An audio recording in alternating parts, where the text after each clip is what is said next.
الحمد لله نحمده ونستعينه ونستغفره ونؤمن به ونتوكل عليه ونعوذ بالله من شرور أنفسنا ومن سيئات أعمالنا من يهده الله فلا مضل له ومن يضلله فلا هادي له ونشهد أن لا إله إلا الله وحده لا شريك له ونشهد أن سيدنا وشفيعنا ومولانا محمدا عبده ورسوله أما بعد فقد قال الله تبارك وتعالى في كلامه المجيد والفرقان الحميد أعوذ بالله من الشيطان الرجيم بسم الله الرحمن الرحيم مثل الذين ينفقون أموالهم في سبيل الله كمثل حبة أنبتت 7 سنابل في كل سنبلة 100 حبة والله يضاعف لمن يشاء والله واسع عليم وقال تعالى في مقام آخر والذين يكنزون الذهب والفضة ولا ينفقونها في سبيل الله فبشرهم بعذاب أليم يوم يحمى عليها في نار جهنم فتكوى بها جباههم وجنوبهم وظهورهم هذا ما كنزتم لأنفسكم فذوقوا ما كنتم تكنزون وقال تعالى في مقام آخر ولا يحسبن الذين يبخلون بما آتاهم الله من فضله هو خيرا لهم بل هو شر لهم سيطوقون ما بخلوا به يوم القيامة وقال تعالى في شان حبيبه مخبرا وآمرا إن الله وملائكته يصلون على النبي يا أيها الذين آمنوا صلوا عليه وسلموا تسليما اللهم صل على سيدنا ومولانا محمد وبارك وسلم الصلاة والسلام عليك يا رسول الله وعلى آلك وأصحابك يا حبيب الله الصلاة والسلام عليك يا شفيع المذنبين وعلى آلك وأصحابك يا رحمة للعالمين سامعین محترم، رجب کا مہینہ شروع ہو چکا ہے۔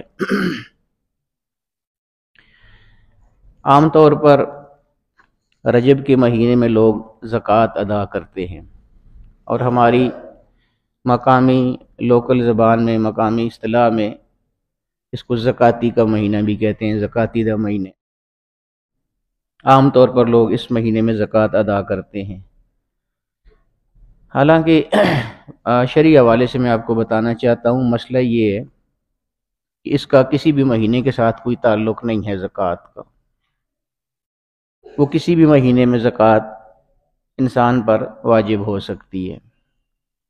ہمارے اس معاشرے میں، ہمارے علاقوں میں عام طور پہ رجب میں لوگ یہ جو مہینہ جا رہا ہے اس میں زکوٰۃ دیتے ہیں۔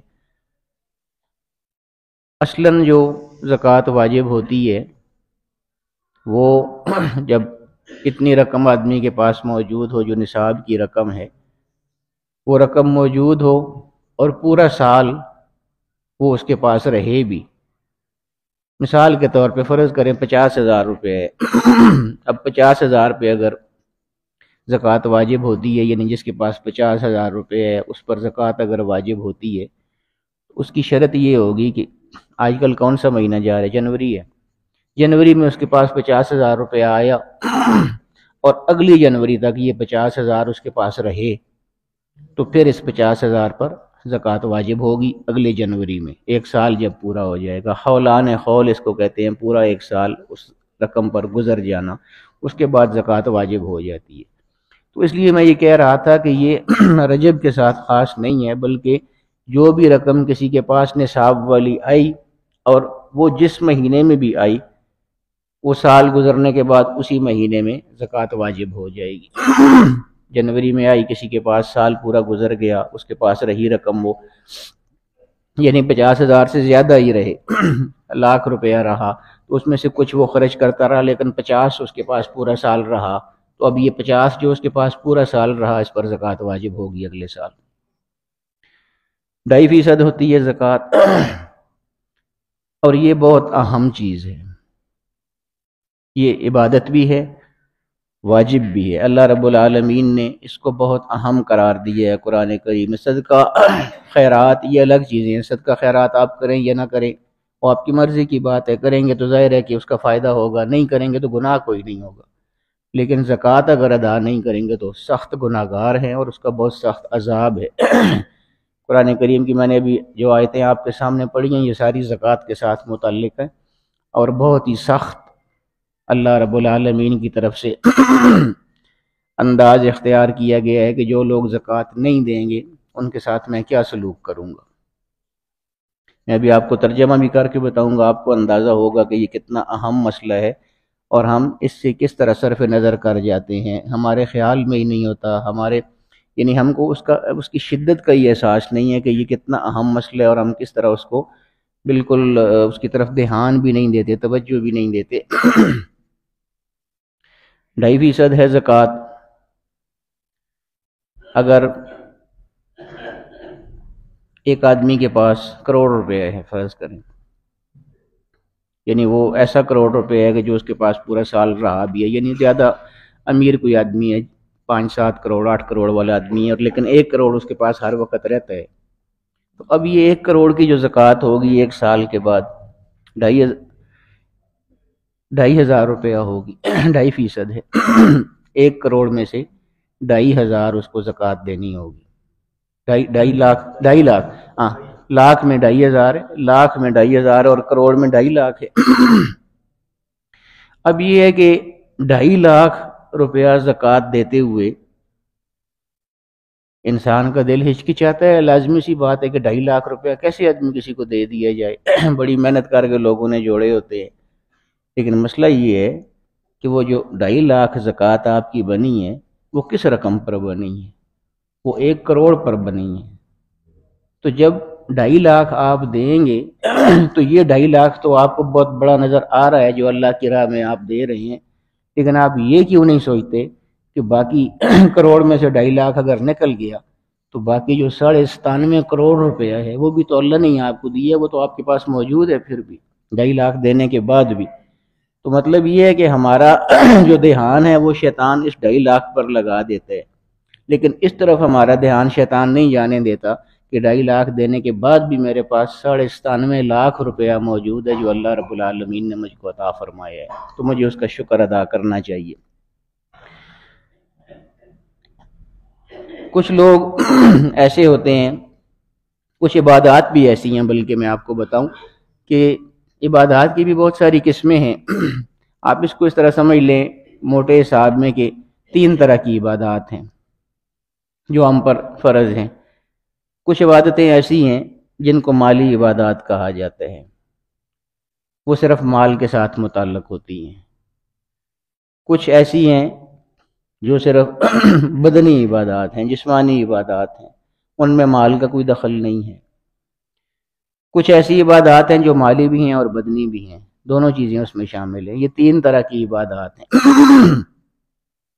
بدنی عبادات کون سی ہیں؟ مثال کے طور پہ آپ نماز کو دیکھ لیجئے۔ نماز ہم پڑھتے ہیں، اس میں پیسے کا کوئی خرچ نہیں ہے، ہمارے جسم کا سارا کام ہے۔ نماز پڑھیں گے تو یہ جسم ہمارا سارا کام کر رہا ہوتا ہے، سارے افعال کر رہا ہوتا ہے، سارے ارکان کر رہا ہوتا ہے، صرف جسم کے ساتھ متعلق ہے نماز، تو یہ جسمانی یا بدنی عبادت ہے۔ اسی طرح روزہ ہم رکھتے ہیں تو ہمارے جسم کی مشقت ہوتی ہے، بھوکے رہتے ہیں، پیاسے رہتے ہیں اللہ رب العالمین کے لیے، یہ ساری یہ بدنی عبادات یا جسمانی عبادات ہیں۔ اور اس طرح زکوٰۃ ہے مثال کے طور پر، یہ صرف مالی عبادت ہے، اس میں بدن کا کوئی تعلق نہیں ہے، جسم کا کوئی تعلق نہیں ہے۔ یعنی زکوٰۃ یہ بھی ضروری نہیں ہے کہ آپ خود ہی ادا کریں، لوگوں میں تقسیم کریں، بلکہ کسی کو آپ اگر دے بھی دیں وہ آپ کی طرف سے لوگوں میں تقسیم کر دے، غرباء میں تقسیم کر دے، غریب لوگوں کو کھانے کھلا دے، رفاہی کام کر لے، ایسے بھی ہو سکتا ہے۔ یعنی اس میں آپ کے جسم کا بدن کا کوئی تعلق نہیں ہے، یہ سراسر مال کے ساتھ متعلق عبادت ہے۔ اور وہ جو تیسری قسم میں آپ کو بتا رہا تھا کہ کچھ عبادات ایسی ہیں کہ جو مالی بھی ہیں اور بدنی بھی ہیں۔ حج کی زکوٰۃ، حج کی مثال آپ لے لیں، مثلا حج کرنے کے لیے جاتے ہیں تو پہلے تو بہت سارا پیسہ خرچ کرنا پڑے گا آپ کو، یہ مالی طور پر عبادت ہو گئی۔ پھر وہاں جا کے جو آپ مناسک ادا کریں گے، ارکان ادا کریں گے، وہ سارے جسم کے ساتھ متعلق ہیں، وہ سارا آپ کا بدن کرے گا. تو وہ ایسی عبادت ہے حج والی کہ وہ مالی عبادت بھی ہے اور بدنی عبادت بھی ہے. تو زکوٰۃ جو ہے یہ سراسر مالی عبادت ہے اللہ رب العالمین کی. اور عبادت کا مطلب یہ ہے نا کہ وہ ضرور کرنی ہے. عبادت تو وہ چیز ہوتی ہے جو لازمی کرنی ہوتی ہے. ہم میں سے کتنے لوگ زکوٰۃ دیتے ہیں؟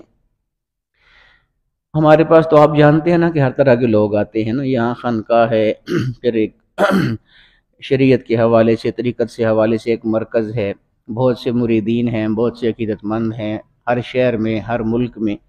تو ہر طرح کے لوگ آتے ہیں ہمارے ساتھ، ہمارے پاس.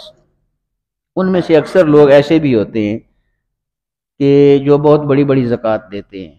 اللہ نے ان کو کاروبار بھی بہت اچھے دیے ہیں، وسعت رزق عطا فرمائی ہے، اور اسی تناسب سے وہ زکوٰۃ بھی ادا کرتے ہیں. اور ایسے لوگ بھی آتے ہیں کہ جن کے کاروبار بہت بڑے ہیں لیکن وہ زکوٰۃ ادا نہیں کرتے. تو وہ ہر وقت ہمارے پاس آ کے یہی روتے ہیں، جی ہمارا کام نہیں ہے، ہمارا کام نہیں ہے، حالانکہ کاروبار بہت بڑے ہیں. مسئلہ میں آپ کو یہی سمجھا رہا تھا کہ جب اللہ کا حق ہم ادا نہیں کرتے تو اللہ رب العالمین، چونکہ رزق دینا تو اس نے ہے نا، اللہ یبسط الرزق لمن یشاء ویقدر، وہی رزق تقسیم کرنے والا ہے. واللہ خیر الرازقین ومن یتق اللہ یجعل له مخرجا. اللہ رب العالمین سے ڈرو، اس کے احکامات کی تعمیل کرو، جو چیزیں اس نے تمہارے لیے بیان فرمائی ہیں ان پر عمل کرو. تو جب یہ سارا کچھ کرو گے تو پھر کیا ہوگا؟ یجعل له مخرجا، زندگی کے کسی موڑ میں، کسی بھی تنگ گلی میں اگر پھنس گئے تو یجعل له مخرجا، وہ تمہارے لیے وہاں سے نکلنے کا راستہ خود بنا دے گا. نعرہ تکبیر، نعرہ رسالت. تو اصل تو سب کچھ کرنے والا تو اللہ رب العالمین ہے نا. جب ہم اس کو ناراض کر دیں گے تو کوئی بڑے سے بڑا بزرگ ہم کو فائدہ نہیں دے سکتا ہے، کوئی بھی نہیں دے سکتا ہے. میں کھل کے آپ کو بتا رہا ہوں، اللہ اگر ناراض ہے، کسی بڑے سے بڑی ولی کی کوئی طاقت نہیں ہے کہ وہ اللہ رب العالمین کی ناراضگی کے باوجود آسانیاں آپ کے لیے پیدا کروا دے اللہ سے. ولی جو ہوتا ہے یا اللہ کا جو قریبی ہوتا ہے وہ تو اللہ کے ساتھ اس کا ایک خاص تعلق ہے. اللہ رب العالمین کی تجلیات ہوتی ہیں اس پر، اللہ رب العالمین کے ہی انعامات کی وجہ سے وہ آگے کچھ تقسیم کرتا ہے. اللہ نہ چاہے تو کون دے سکتا ہے کسی کو؟ اللہم لا مانع لما آتیت. حضور علیہ الصلوۃ والسلام نے کیا خوبصورت دعا تعلیم فرمائی ہے. فرماتے تھے کہ اللہم لا مانع لما آتیت، باری تعالیٰ تو جو عطا فرمانا چاہے اس کی دنیا کی کوئی طاقت اس کو روک نہیں سکتی ہے. لا مانع لما آتیت، جو تو دینا چاہے اس کو دنیا کی کوئی طاقت نہیں روک سکتی کیونکہ تو دینا چاہ رہا ہے.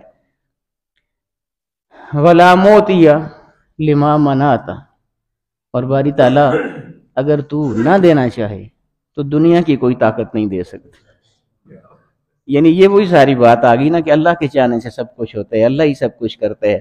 اللہم لا مانع لما آتیت ولا موتی لما منعت، اور جو تو نہ دینا چاہے کوئی دنیا کی طاقت نہیں عطا کر سکتی. ولا ينفع ذا الجد منک الجد، اور کسی کی بڑائی تیرے سامنے کوئی کام نہیں کرتی، تو سب سے بڑا ہے. اللہ اکبر، اللہ سب سے بڑا ہے. تو میں یہ عرض کر رہا تھا کہ دینے والا حقیقی طور پر تو اللہ رب العالمین ہے نا. اگر اس کو ہم ناراض کر دیں گے تو پھر ہمارے کاروبار میں کیسے برکتیں ہوں گی؟ ہم جب اللہ رب العالمین کا حق ادا نہیں کریں گے پھر ہمارے کاروبار کیسے چلیں گے؟ ہمارے رزق میں برکتیں کہاں سے آئیں گی؟ برکت تو اللہ پاک نے دینی ہے نا. آپ جانتے ہیں میں اکثر جمعے میں یہ دعا بھی کرتا ہوں کہ باری تعالیٰ ہمیں رزق وسیع عطا فرما، کشادہ رزق عطا فرما. لیکن باری تعالیٰ اگر ہمارا رزق کم بھی لکھا ہو تقدیر میں تو چاہے تو اس کو زیادہ بھی کر سکتا ہے، اور اگر پھر بھی ہمارا رزق کم ہی لکھا ہوا ہے باری تعالیٰ تو یہ تو کر سکتا ہے کہ اس میں برکت عطا فرما دے. تھوڑا رزق بھی ہو تو تو برکت عطا فرما دے تو وہ ہمارے لیے کافی ہو جائے گا. اصل چیز تو برکت ہے. تو برکتیں اللہ پاک نے عطا فرمانی ہیں. جب ہم اللہ رب العالمین سے روگردانی کر جاتے ہیں، اس کے احکامات سے روگردانی کر جاتے ہیں، تو میں بات ادھر سے شروع ہوئی تھی نا کہ اس طرح کے لوگ ہمارے پاس آتے ہیں جو آ کے اس طرح کی باتیں کرتے ہیں، جی ہمارے پاس کام بہت بڑا ہے لیکن کام آتا نہیں ہے، رزق میں برکت نہیں ہے، بہت زیادہ ملتا بھی ہے پتہ ہی نہیں چلتا کدھر جاتا ہے تو یہ برکت ختم ہو جاتی ہے. اصل میں یہ برکت ختم ہو جاتی ہے. تو میں جب ان سے پھر پوچھتا ہوں کہ اللہ نے آپ کو بہت زیادہ دیے ہے تو آپ نے اللہ کا حق کبھی ادا کیے ہے؟ کبھی زکوٰۃ ادا کی ہے آپ نے؟ خاموش ہو جاتے ہیں کہ نہیں کی، تو پھر میں کیا ان کو بولوں اب کہ یہ نہیں. ہم زیادہ سے زیادہ دعا کر سکتے ہیں، اللہ رب العالمین سے عرض کر سکتے ہیں. وہ نصیر الدین شاہ صاحب، پیر سید نصیر الدین شاہ صاحب اللہ تعالیٰ ان کی مغفرت فرمائے، بہت بڑی شخصیت تھے. وہ یہی فرمایا کرتے تھے نا کہ کوئی بڑا سے بڑا، بلکہ وہ اپنے آپ کو کہا کرتے تھے، کمال کی عاجزی تھی اللہ پاک نے ان کو عطا فرمائی تھی.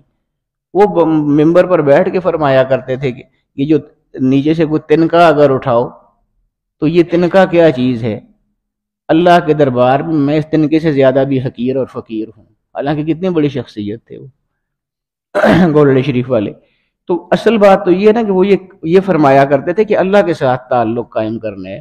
خانقاہوں میں اور بزرگوں کے پاس جانے کا تو مقصد ہی یہ ہونا چاہیے نا کہ آدمی کا تعلق اللہ رب العالمین کے ساتھ ہو. ادھر بھی یہاں آدمی آئے تو اپنے رونے دنیا کے چلانے شروع کر دے تو پھر وہ خانقاہ میں آنے کا تو مقصد ہی فوت ہو جاتا ہے. وہ ہمیشہ اسی چیز کی تعلیم دیا کرتے تھے. بڑے عمدہ طریقے سے وہ توحید بھی بیان فرماتے تھے، رسالت بھی بیان فرماتے تھے. اور وہ برملا یہ کہا کرتے تھے کوئی کچھ بھی نہیں دے سکتا اگر اللہ رب العالمین نہ چاہے. تو بالکل صحیح بات ہے، یہ حدیث سے ثابت ہے سارا. اللہ رب العالمین کو راضی کرنا یہ اصل مقصود ہونا چاہیے. اور اللہ رب العالمین تبھی راضی ہوگا جب ہم اس کے احکامات پر عمل کریں گے. اس کے احکامات پر عمل نہ کریں ہم، اللہ رب العالمین کیسے ہم سے کیسے راضی ہوگا؟ ظاہر بات ہے کہ ناراضگی ہوگی اللہ رب العالمین کی. اور اللہ رب العالمین کی اگر ناراضگی ہو جائے تو دنیا کی بڑی سے بڑی طاقت ہم کو چین نہیں دے سکتی، قرار نہیں دے سکتی، سکھ نہیں دے سکتی. تو یہ اس لیے میں یہ ساری تمہید آپ کے سامنے بیان کر رہا ہوں کہ زکوٰۃ کی اہمیت کو سمجھیے آپ. کچھ لوگوں پر دنیا میں اللہ رب العالمین کی آزمائش آتی ہے زکوٰۃ کے حوالے سے، اور میں یہ سمجھتا ہوں کہ وہ لوگ اس لحاظ سے خوش قسمت ہوتے ہیں کہ دنیا کی زندگی تھوڑی ہے، اگر اسی میں حساب ہو جائے تو یہ بہت اچھا سودا ہے. لیکن اگر اس دنیا میں حساب نہ ہوا اور مسئلہ چلا گیا آخرت میں، وہ بہت بڑا عذاب ہے. عذاب بھی ہے اور رسوائی بھی ہے. قرآن کریم کی جو آیات میں نے آپ کے سامنے پڑھی ہیں، اب میں آپ کو ترجمہ ان کا سناتا ہوں. آپ کو اندازہ ہوگا کہ اللہ رب العالمین کے ہاں زکوٰۃ کی کیا اہمیت ہے. یعنی اللہ کے راہ میں خرچ کرنا. اللہ رب العالمین کو اپنے لیے نہیں چاہیے دوستو. اللہ کو کیا ہماری رقم سے غرض ہو سکتی ہے؟ وہ تو خود عطا فرمانے والے، وہ تو اغنى الاغنیاء ہے، سب سے بڑا غنی وہ ہے، سب سے بڑا عطا کرنے والا وہ ہے، سب سے بڑا بادشاہ وہ ہے. اس کو ہمارے پیسوں کی کیا ضرورت ہے؟ وہ فرماتا ہے کہ میں اپنے لیے نہیں مانگتا، میں تو غریب مسکین لوگوں کے لیے کہہ رہا ہوں کہ جن لوگوں کو میں نے وافر عطا فرمایا ہوا ہے وہ اس کی قدر کریں، اس کے حق کو سمجھیں، اپنی حیثیت کو سمجھیں، اور پھر اس کے مطابق جتنے غریب مسکین لوگ ہیں جن کے پاس نہیں ہے ان پر وہ اپنا مال خرچ کریں. اصل زکوٰۃ تو مقصد ہی یہ ہے نا کہ امیر لوگوں سے لی جائے اور غریب لوگوں میں تقسیم کی جائے. آپ کھانا کھلا سکتے ہیں، فی سبیل اللہ لنگر کھلا سکتے ہیں، یہ سارے کام مدارس میں دے سکتے ہیں. بہت سارے یہ نہیں ایسی چیزیں ہیں جن میں زکوٰۃ آپ دے سکتے ہیں. تو یہ جہاں جہاں وہ آپ کی زکوٰۃ جاتی ہے، جو وہاں پر اچھے کام ہو رہے ہوتے ہیں ان میں آپ کا یہ تعاون شامل ہو جاتا ہے، اور یہ ہمیشہ کے لیے آپ کے لیے صدقہ جاریہ بھی بن جاتا ہے.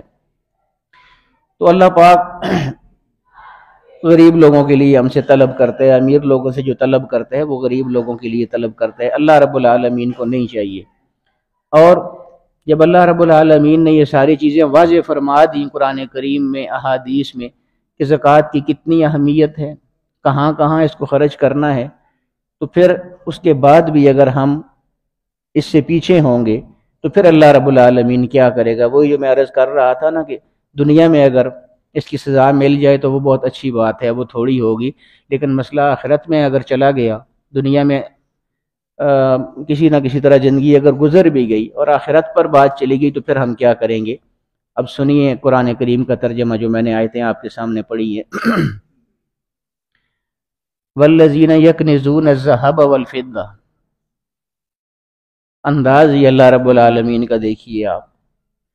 الذین یکنزون الذھب والفضہ، جو سونے اور چاندی کے خزانے جمع کرنے میں لگے رہتے ہیں، یعنی اپنے پاس ہی رکھتے ہیں، اللہ کی راہ میں نہیں دیتے.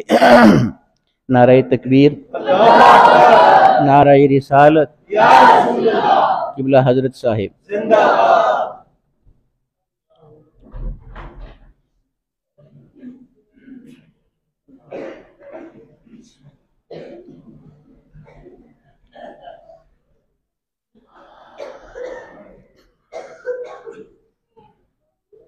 والذین یکنزون الذہب والفضہ، وہ لوگ، یہ بات غور سے سن لیں، جو سونے اور چاندی کے خزانے جمع کرنے میں لگے رہے، اللہ کی راہ میں نہ دیا، زکوٰۃ ادا نہ کی، اللہ کا حق ادا نہ کیا، اور اپنے پاس ہی جمع کرتے رہے۔ وَلَا يُنْفِقُونَهَا فِي سَبِيلِ اللَّهِ، اور جس طرح میں نے کہا تھا، یعنی اللہ پاک فرماتے ہیں، جس طرح میں نے کہا تھا کہ زکوٰۃ ادا کرنی ہے، غریب مسکینوں کا حق ان کو دینا ہے، وہ نہ دیا۔ وَلَا يُنْفِقُونَهَا فِي سَبِيلِ اللَّهِ، اللہ کے راستے میں خرچ نہ کیا۔ فَبَشِّرْهُمْ بِعَذَابٍ أَلِيمٍ، تو ان کو دردناک عذاب کی خبر دے دیجئے، اطلاع دے دیجئے کہ میں ان کو دردناک عذاب دوں گا آخرت میں۔ آگے دیکھیے وہ کیا ہوگا، قیامت کے دن کا منظر ہے۔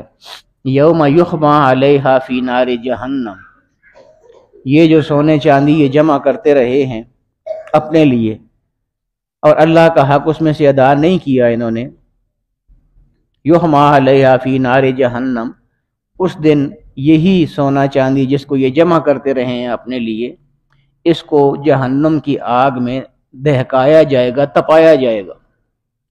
فَتُقْوَى بِهَا جِبَاهُهُمْ، تو اسی سونے چاندی کے ساتھ ان کی پیشانیوں کو پھر سب کے سامنے داغا جائے گا، پیشانیوں کو داغا جائے گا اسی سونے چاندی کے ساتھ۔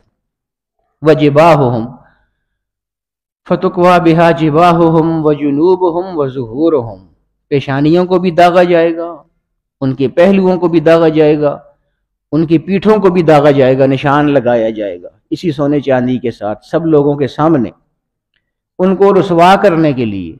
اور پھر یہ بھی کہا جائے گا کہ ھذا ما کنزتم لانفسکم، یہ اس چیز کا بدلہ ہے جو تم اپنے لیے خزانے جمع کرتے رہے اور ہماری راہ میں تم نے خرچ نہ کیا، ہمارے کہنے کے باوجود تم نے ہماری راہ میں نہ دیا، غرباء مساکین کا خیال نہ رکھا، فقیروں کا خیال نہ رکھا، جن کے پاس روٹی کھانے کے لیے پیسے نہیں ہوتے تھے ان کو تم نے دھتکار دیا، ان کو کچھ نہ دیا، اپنی ذات پر خرچ کرتے رہے۔ ھذا ما کنزتم لانفسکم، تو یہ اس کا صلہ تمہیں دیا جا رہا ہے جو تم اپنے لیے خزانے جمع کرتے رہے ہو۔ فذوقوا ما کنتم تکنزون، تو اب ذائقہ چکھو جن خزانوں کو تم نے جمع کیا تھا، وہ جمع کرنے کا ذائقہ اب چکھو تم سب کے سامنے۔ ایک اور جگہ، اور یہ بھی یاد رکھیے کہ جو اللہ کی راہ میں ہم خرچ کرتے ہیں، اس بات کو بھول جائیے، بالکل اس بات پر پکا یقین رکھیے کہ اللہ کی راہ میں خرچ کرنے سے کبھی بھی آپ کا رزق کم نہیں ہوتا ہے۔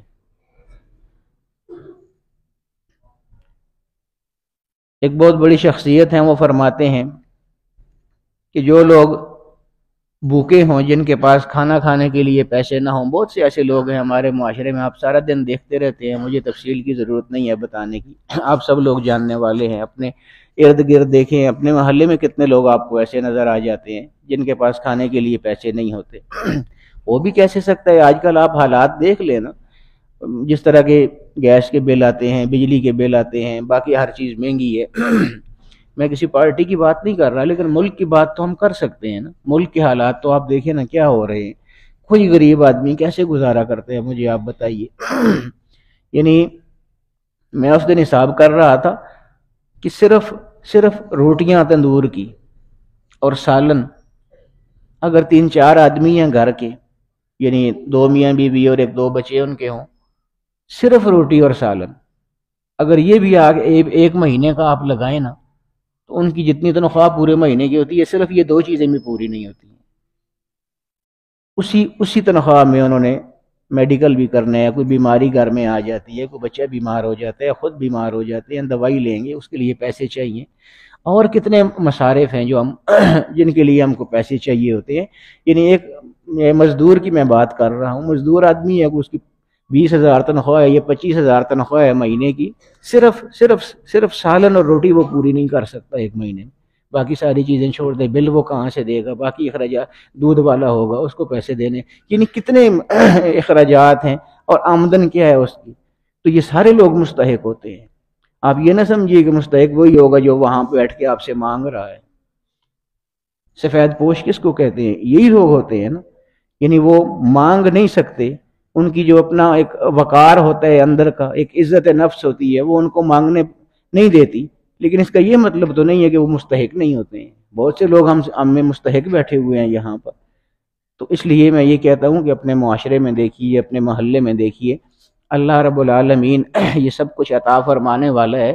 جب آپ لوگوں کو کھلائیں گے، یعنی عوام، الخلق و عیال اللہ، مخلوق ساری جو ہے یہ کوئی عام تو نہیں ہے نا، عیال اللہ یہ اللہ کا کنبہ ہے، اللہ کا خاندان ہے، ساری مخلوق اللہ کا خاندان، اللہ کا خاندان۔